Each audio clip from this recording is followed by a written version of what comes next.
આંગણવાડી પગાર વધારો એક મોટો પ્રશ્ન. આંગણવાડી પગાર વધારો ફક્ત રાજ્યનો જ નહીં પરંતુ દેશભરનો એક મોટો પ્રશ્ન બની ગયો છે. દરેક રાજ્યમાં આંગણવાડી બહેનો હોય કે પછી આશા વર્કર બહેનો હોય, તેમને મળતું જે માનદ વેતન છે તે ખૂબ જ ઓછું આપવામાં આવતું હોય છે. અમુક રાજ્યોમાં મહદઅંશે વધારો કરવામાં આવ્યો છે, પરંતુ તે પણ ખૂબ ઓછો છે. આંગણવાડી બહેનો લાંબા ગાળાથી માનદ વેતનમાં વધારાને લઈને માંગ કરી રહ્યા છે.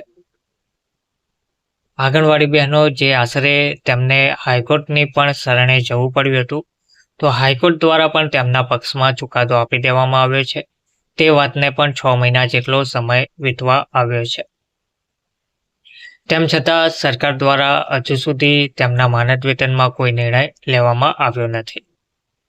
આંગણવાડી બહેનો હાલમાં આંદોલનો કરી રહ્યા છે અને સરકાર પાસેથી બસ એક જ આશા રાખી રહ્યા છે કે તેમના માનદ વેતનમાં વધારો કરવામાં આવે, સરકારી કર્મચારી તરીકે ગણવામાં આવે અને અન્ય કેટલીય પડતર માંગો છે તે પૂર્ણ કરવામાં આવે. વધતી મોંઘવારી વચ્ચે 2019માં નક્કી થયેલા આહારના દરોમાં હજુ સુધી કોઈ વધારો કરવામાં આવ્યો નથી. આંગણવાડી બહેનો હક માટે હવે રણચંડી બની છે. પગાર વધારો, મોબાઈલ સહિતની માંગણીઓ સાથે રાજ્યભરની બહેનો આંદોલનના માર્ગે ઉમટી પડી છે. તો આજના વિડીયોમાં આપણે પગાર વધારાને લઈને આંગણવાડી બહેનોના માનદ વેતનમાં વધારો અને તેમને લગતી અન્ય કેટલી માંગણીઓ છે તેને લઈને વિગતવાર માહિતી જોઈએ. નમસ્કાર મિત્રો, સ્વાગત છે તમારું અમારી યુટ્યુબ ચેનલમાં. તો મિત્રો, પગાર વધારો હોય કે પછી મોબાઈલ જે આંગણવાડી બહેનોને ઓનલાઈન કામગીરી કરવા માટે જે પહેલા આપ્યા હતા, તે હવે નવા આપવા બાબતે માંગણીઓ ચાલી રહી છે. પગાર વધારાને લઈને માંગણીઓ ચાલી રહી છે.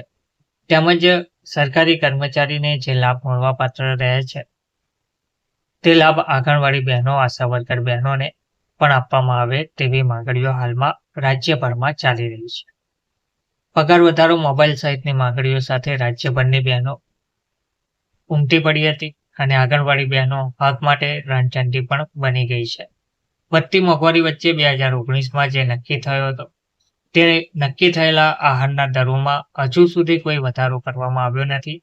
તેને લઈને પણ વિરોધ ઉઠાવી રહ્યા છે. વિગતવાર માહિતી શું છે?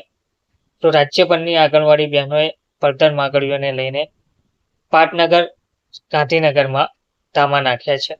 સત્યાગ્રહ છાવણી ખાતે પગાર વધારો, બાળકોના પોષણ માટેના આહારના દરમાં વધારો, ડિજિટલ કામગીરી માટે નવા મોબાઈલ, નિવૃત્તિની વયમર્યાદા વધારવા સહિતની માંગણીઓ આંગણવાડી બહેનો દ્વારા કરવામાં આવતી હોય છે અને હાલમાં પણ કરવામાં આવી રહી છે.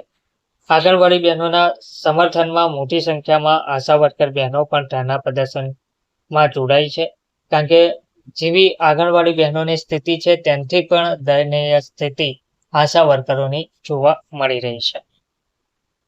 તો ગુજરાત આંગણવાડી કર્મચારી સંગઠનના નેજા હેઠળ રાજ્યભરની લાખો આંગણવાડી બહેનોએ ગાંધીનગરમાં ધામા નાખ્યા હતા, જેમાં સત્યાગ્રહ છાવણી ખાતે દિવસ દરમિયાન ધરણા પ્રદર્શન કરીને પોતાની વાતનો પડઘો સરકાર સુધી પહોંચાડવાનો પ્રયાસ કર્યો હતો.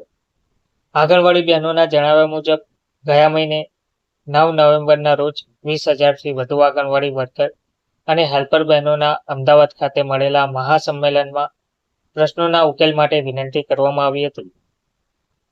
સમગ્ર ગુજરાતમાં 1.6 લાખ જેટલી આંગણવાડી વર્કર અને હેલ્પર બહેનો છે અને 40,000થી પણ વધારે આશા વર્કર બહેનો છે.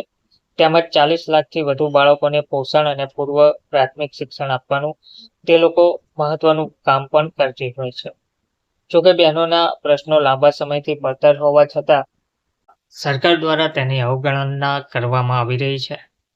માર્ચ મહિનામાં મુખ્યમંત્રી સાથેની રૂબરૂ મુલાકાતમાં પણ પ્રશ્નોના નિરાકરણ માટેની ખાતરી અપાઈ હતી. જોકે આજ દિવસ સુધી પ્રશ્નોને લઈને કોઈ બેઠક મળી ના હોવાનું પણ ધ્યાને આવ્યું છે. તેમજ હાલ સુધીમાં કોઈ બેઠક યોજાઈ નથી તેવું પણ જાણવા મળ્યું છે તેવું બહેનોએ જણાવ્યું છે. બહેનોના આક્ષેપ મુજબ દેશના અન્ય રાજ્યોની સરખામણીમાં ગુજરાતમાં આંગણવાડી બહેનોને ઓછું માનદ વેતન અપાય છે.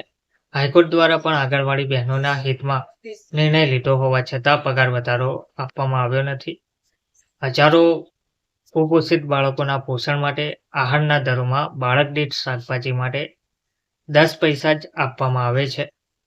તેમજ જ્યારે માતાને એક ટાઈમના ભોજન માટે માત્ર 19 રૂપિયા આપવામાં આવે છે.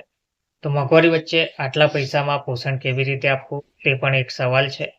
તેવો સવાલ બહેનો દ્વારા ઉઠાવ્યો છે. હવે બિલોના સમયસર ચૂકવણા સહિતની માંગણી આંગણવાડી બહેનો કરી રહ્યા છે. તેમના હક માટે તે લોકો લડી રહ્યા છે. હવે વધતી મોંઘવારી વચ્ચે 2019માં નક્કી થયેલા આહારના દરોમાં પણ કોઈ વધારો કરવામાં આવ્યો નથી અને પગાર વધારો મોબાઈલ સહિતની માંગણીઓ સાથે રાજ્યભરની બહેનો હાલમાં માંગ કરી રહી છે.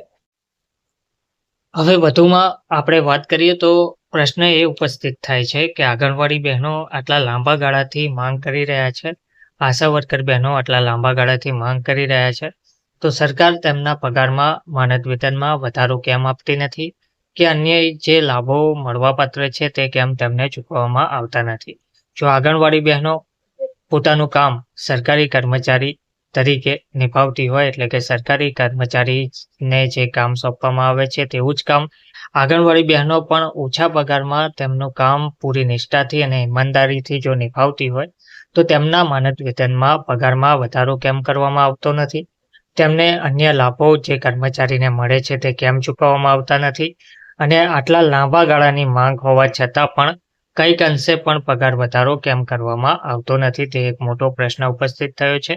આખરે ગુજરાત હાઈકોર્ટ દ્વારા પણ જાહેર કરી દેવામાં આવ્યું છે. સુપ્રીમ કોર્ટે પણ આદેશ આપી દીધો છે કે આંગણવાડી બહેનોને માનદ વેતન મળવું જ જોઈએ, તેમાં વધારો કરવો જ જોઈએ. આટલી મોંઘવારીમાં આટલું ઓછું માનદ વેતન તેમને પરવડે તેવું નથી. તેમજ આશા વર્કરોને પણ સેમ સ્થિતિ ઉપસ્થિત થઈ રહી છે. તે લોકોને પણ આશા વર્કરોને પણ બહારનું કામ કરવાનું હોય છે. શિક્ષકોને લગતી જે કામગીરી છે તે લોકો શિક્ષકો કરતા હોય છે. સરકારી કર્મચારી જે લોકો BLOનું કામ કરતા હોય છે, ચૂંટણીને લગતી કામગીરી પણ તે લોકો કરતા હોય છે. તે તમામ કામગીરી આંગણવાડી બહેનોને પણ આપવામાં આવે છે. તો તે પૂરી નિષ્ઠાથી અને ઈમાનદારીથી પોતાની કામગીરી નિભાવતા હોય છે. તેમ છતાં તેમના માનદ વેતનમાં કેમ વધારો કરવામાં આવતો નથી? તેમને આંદોલન કરવા માટે કેમ મજબૂર થવું પડે છે? તે એક મોટો પ્રશ્ન ઉપસ્થિત થઈ રહ્યો છે. હવે આ આંદોલનથી જોવાનું એ રહેશે કે શું સરકાર હવે તેમના માનદ વેતનમાં વધારો જાહેર કરશે કે હજુ પણ આંગણવાડી બહેનોને પોતાના હક માટે, પોતાના માનદ વેતન વધારવા માટે લાંબા સમયની લડત ચલાવવી પડશે. હાલમાં ગાંધીનગરમાં આ હડતાલ ચાલી રહી છે. આંગણવાડી બહેનો પોતાના હક માટે રણચંડી બન્યા છે અને વધતી મોંઘવારી વચ્ચે જે 2019માં નક્કી થયેલા આહારના દરોમાં જે વધારો કરવામાં આવ્યો નથી તે વધારાને લઈને માંગ કરી રહ્યા છે. પગાર વધારાને લઈને મોબાઈલ સહિતની માંગણીઓ સાથે રાજ્યભરની બહેનો ગાંધીનગરમાં ઉમટી પડી છે. તેમજ આંગણવાડી બહેનોએ પોતાની પડતર માંગણીઓ લઈને પાટનગરમાં ધામા નાખ્યા છે અને સત્યાગ્રહ છાવણી ખાતે પગાર વધારો, બાળકોના પોષણ માટેના આહારના દરમાં વધારો, ડિજિટલ કામગીરી માટે નવા મોબાઈલ, નિવૃત્તિની વયમર્યાદા વધારવા સહિતની માંગણીઓ આંગણવાડી બહેનો દ્વારા કરવામાં આવી રહી છે. ધન્યવાદ.